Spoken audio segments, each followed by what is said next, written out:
Welcome to Travel Market Life, your companion for industry insights and professional business development. Travel Market Life. Join us by webcast, video or podcast.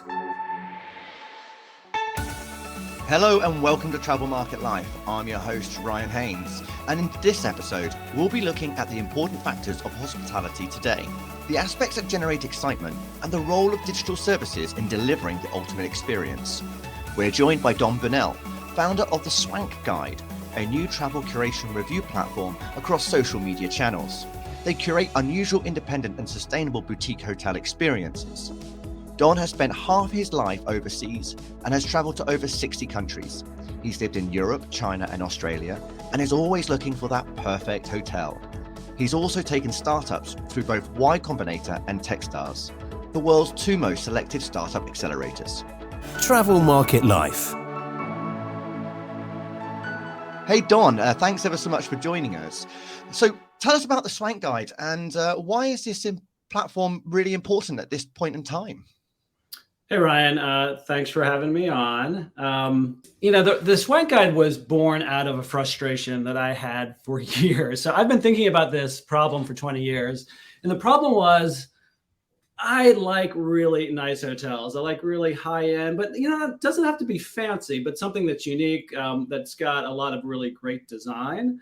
And I used resources like travel books and travel curation websites. And I think I was happy 70% of the time, but the other 30% of the time I'd show up to a resort and it wasn't as advertised. It wasn't as described, or something really major was missing from the description or the pictures on the website. And I was disappointed.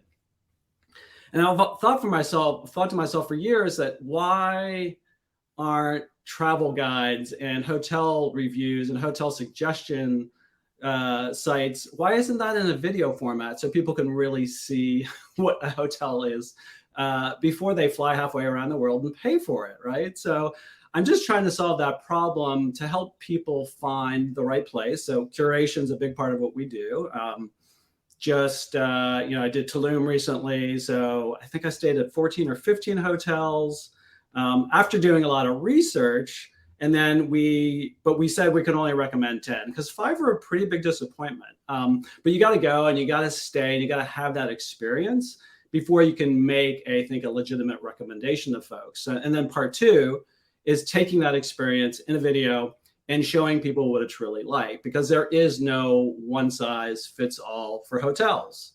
It's in Tulum, there's not a great place for families, but there is one good family hotel. But most hotels in Tulum, I wouldn't take my family. And conversely, if you're a couple, the place for families isn't that great for you. So, with the videos, we're really trying to show people what the hotel is really like, so they can make a informed choice about where they want to go, what place they want to stay. I mean, there's been such an expulsion in a way that, hotels are reviewed nowadays. We've gone from the TripAdvisors to the influencers, and the way that social media really plays a big factor in that at the same time. But it comes down to, who's actually reviewing it, and is that representative of me as someone who is going away, and do they reflect my particular interests or preferences when you're traveling? Yeah. And that real quick, because that triggered 2 things with me, and one is like the TripAdvisor, which is really a great resource. I look at it sometimes, but the problem with TripAdvisor is you get everybody's opinion, which is like, some people only care about costs, some people only care about the food, right? So I think there's just too much information there. And then the other side is with influencers. Most of the videos about them, or they've only stayed in one hotel. The information's pretty limited. And by the way, they've gotten a free stay. So they're not giving you an objective view. So we don't take sponsorship from hotels. We really try to be really upfront about why we're recommending a place. And, I think trust is a big problem in the travel industry. I think there is so much gamifying going on and hidden agendas and things like that. So one of the things we're trying to do with our website and with our YouTube channel is really kind of create trust, because I think that's that's a really big missing thing in the travel industry. It's hard to find. Obviously it exists, but I think it's hard to find. Well, that's been a big focus over the last couple of years. The pandemic really drew that to attention. You know, how much can you trust the suppliers? You know, what security is there around the booking and the expectations of the experience when you arrive? And that's particularly interesting that you don't take payment. So do the hotels expect you on arrival to be actually doing these reviews, or is it more like a secret shopper approach? Yeah, I mean, it's probably most akin to the Michelin Guide. They don't show up announced; they show up in pretty incognito, right? And so it's the same kind of approach. Will that evolve over time? Yeah, maybe, but that's kind of the approach I'm taking right now, because I think if you give them too much of a heads up, how honest and objective a review can it be? Oh, absolutely. If they got all the data and insights in you, they're going to deliver you that ultimate experience. But as you say, it is all about being able to respond to the individual as you arrive without any preferential treatment. So when it comes to the key factors of hospitality, what are particularly important to you? Yeah, I think, and this is going back kind of to my TripAdvisor comment. What we're doing at the Swank Guide is we're not trying to appeal to everybody. Our niche is that 5% of the traveling public who cares about unique experiences, who want to go to interesting design hotels, who want something that's a little bit unusual. So if you're into the Hilton or the Sheraton, there's nothing wrong with those brands. But you know what you're going to get when you go to those places. That's not what we do. We're kind of looking for those hidden gems. The things are a little bit off the radar. So we're trying to appeal to, maybe that small slice of the population who cares about more sustainable, more interesting, more experiential travel. I was going to say, I mean, you know, there are so many aspects to different properties, but in particular, what sort of things really excite you, or some of the new attributes maybe that properties have been adding to their properties that are adding to the additional flavor when you're staying? Yeah, I mean, for me, it's I think I come from a very kind of design centric focus. I did study architecture a little bit. I'm not an architect. So, I think the lens I look at it through is what is good design, which is obviously a very subjective thing, but I'm looking for really well-designed places. And that's not a very specific answer. I realize that. And, it is very subjective, but I mean, first and foremost, that's what I'm looking for. Obviously, like great cuisine, the service is important, and it's like, I was talking about like a restaurant experience I had recently. I think I was in Tulum, and this is a little bit of an aside, but I had 3 of the best meals I've had in 10 years in Tulum. I was like, I went to Tulum to check out the hotels, and who knew it was like an incredible foodie scene. But for me, when I think about like a great meal, it's not just about the food. It's about the ambiance. It's about the design. It's about the service. It's how they present the food, right? So I think I am looking kind of for that full package, like service that's attentive, but like not in your face.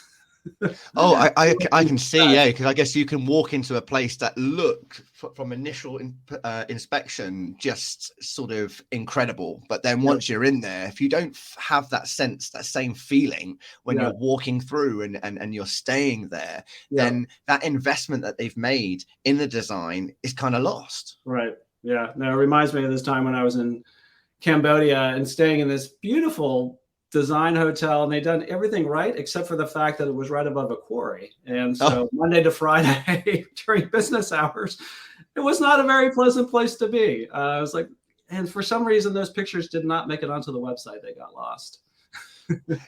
And I guess that's a factor, isn't it? It's all about advertising and marketing today, and how truthful is that marketing? And you know that any business is going to show always their best side.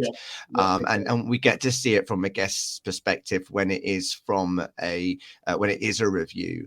But it's not just, I guess, that, as you say, that what it looks like, or necessarily the ambiance and the people who are actually staying at the hotel.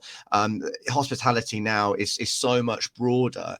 When it comes to perhaps digital services, what do you expect from hotels to be delivering on that side from the moment that you're looking to book to the moment that you return home?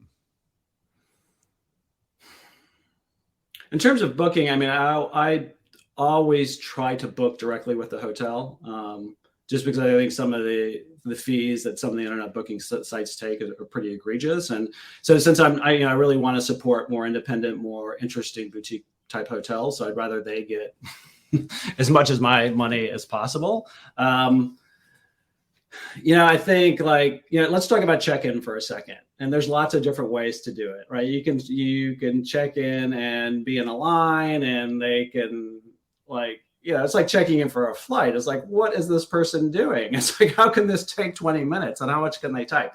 But you have check-in experiences where you're like, okay, this took a long time, all the way to completely contactless check-in. I was staying at the Auto Camp in Sonoma Valley, and they just send you a code and tell you how to come into the gate and tell you where your Airstream is, and you don't have to talk to anybody.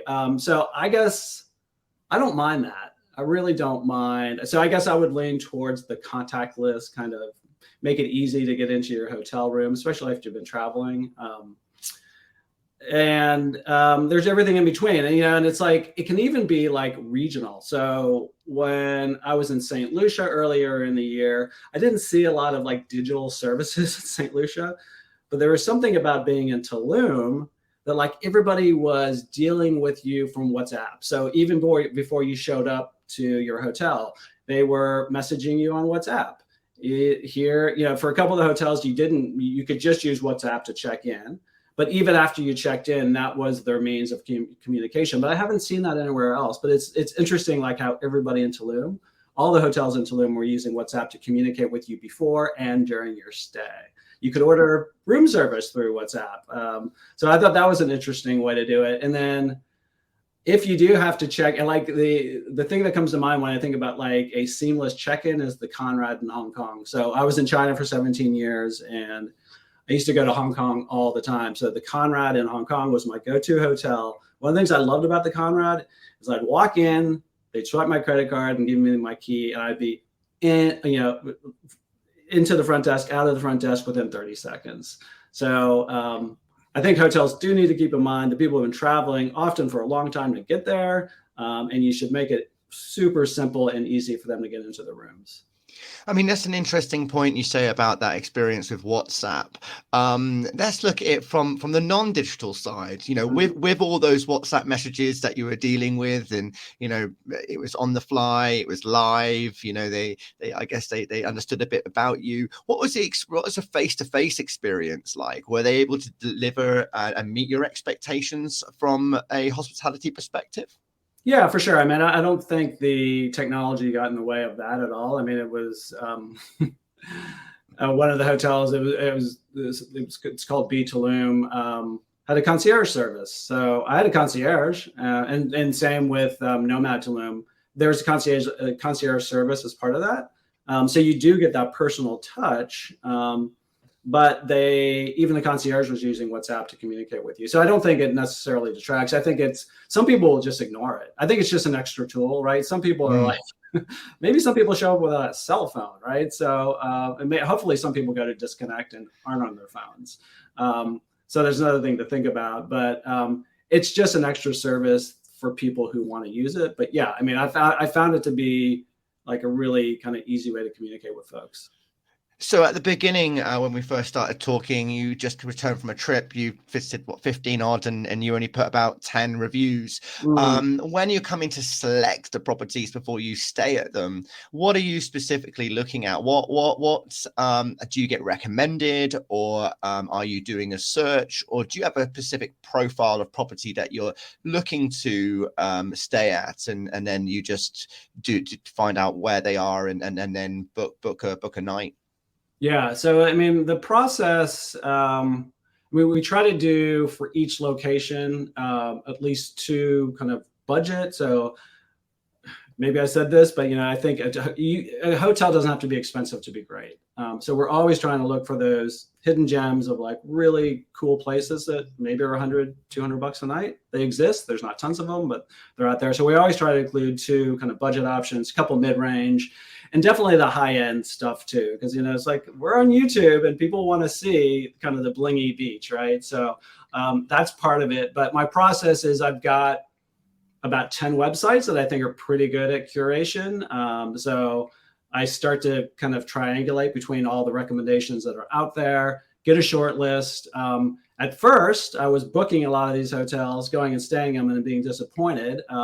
Like my recent trip to LA was like, okay, I booked about half of them, but the other half I was like, I don't know. So I spent a day driving around looking at all these hotels before I booked them. So yeah, I'm looking for kind of stuff that's not on the website, that's stuff that's not in the reviews. I'm trying to spread it out geographically. So if you're going to a certain region, you have hotels in different parts of the city or different options. So it's like trying to spread it out among kind of different budget ranges geographically. But I definitely lean towards kind of modern, minimalist kind of clean design.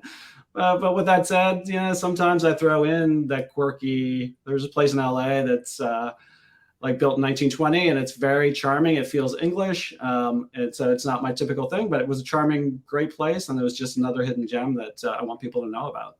Excellent. I mean, I guess once people start to explore the Swank Guide, get a really good idea as to sort of personality that you are, and therefore the types of properties that you really represent and excite you.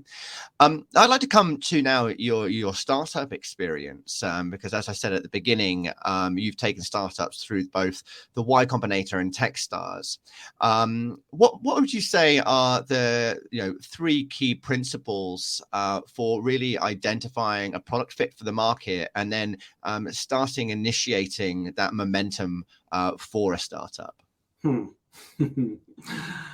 Oh gosh, that's a tough question. I'm a 0 to 1 guy, so I love to start things from like just concept and take them to maybe a team of 20, and then I love to hand it off. So that's kind of where my specialty is. You don't want me running a big company; it's not going to end well. But trying to think like, in entrepreneurship,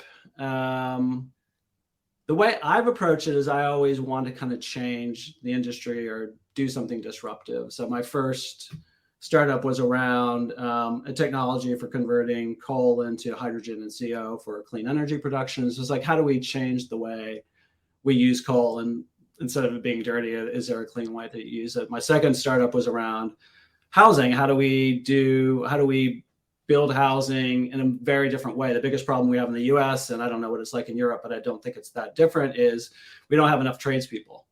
So how do you make building a lot simpler so you can have things that kind of click, snap together, and it's not that simple, but how do you take somebody who can, instead of just having an electrician, having one person who can basically build the whole thing, maybe a team of 5 or 10 people, but you don't need specialty trades for everything. So trying to change the way housing was done. And then, I think what I'm trying to do with the Swank Guide is, I think things that have traditionally been in the written form, travel books and, blogs and things like that, how do we move that into a video format? Because I think that's the way people want to consume these things. So definitely kind of my DNA in terms of thinking about startups and what I want to do is around kind of changing the way things have been done traditionally. I think a big ingredient in entrepreneurship is being naive. And I find every time that I try to do one of these things, it's so much harder than I initially thought. We were chatting about that before we came on, but it's never as easy as it looks.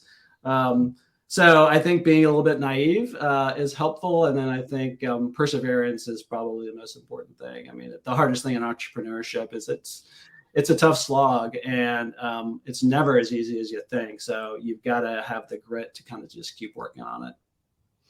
Wonderful. Well, thanks for those tips, Don, and thanks for sharing that insight into the Swank Guide. And if anybody's interested in discovering that, check out the description with the link in the podcast, or just visit swankguide.com. As simple as that, right, Don?